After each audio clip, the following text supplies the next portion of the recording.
Hello வணக்கம். நாம் ஒரு பழமொழியை நிறைய பேர் தப்பாக புரிஞ்சிட்டு இருக்காங்க. அந்த பழமொழியில் ஒன்று உப்பில்லா பண்டம் குப்பையிலே, ரைட்டா? ஸோ அதோட ஒரிஜினலாக அதனுடைய மீனிங் என்னங்கிறது நான் சொல்கிறேன். உப்பு ஒரு ப்ரிசர்வேட்டிவ், ரைட்டுங்களா? அதனால் உப்பு இல்லைன்னாக்கா, அடிக்குவேட்டாக இல்லைன்னாக்கா இன்னைக்கு சாப்பிடும்போது ஒன்றும் பாதிக்காது.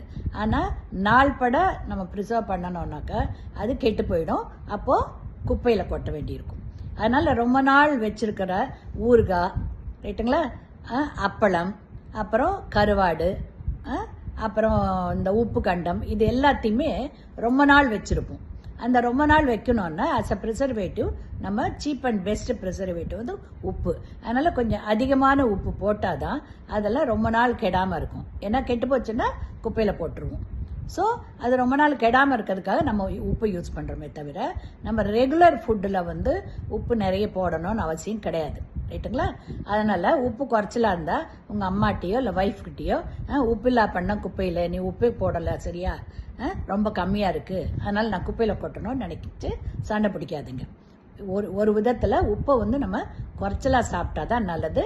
எஸ்பெஷலி பிபி பேஷண்ட்ஸும் பிபி எதான இருந்ததுனாக்கா அதை குறைக்கிறதுக்கு உப்பு குறைச்சிருங்க. கிட்னி ப்ராப்ளம்ஸ் இருந்தாலும் உப்பு குறைச்சிருங்க, ரைட்டுங்களா? லிவர் ப்ராப்ளம் இருந்தாலும் உப்பு குறைக்கணும்.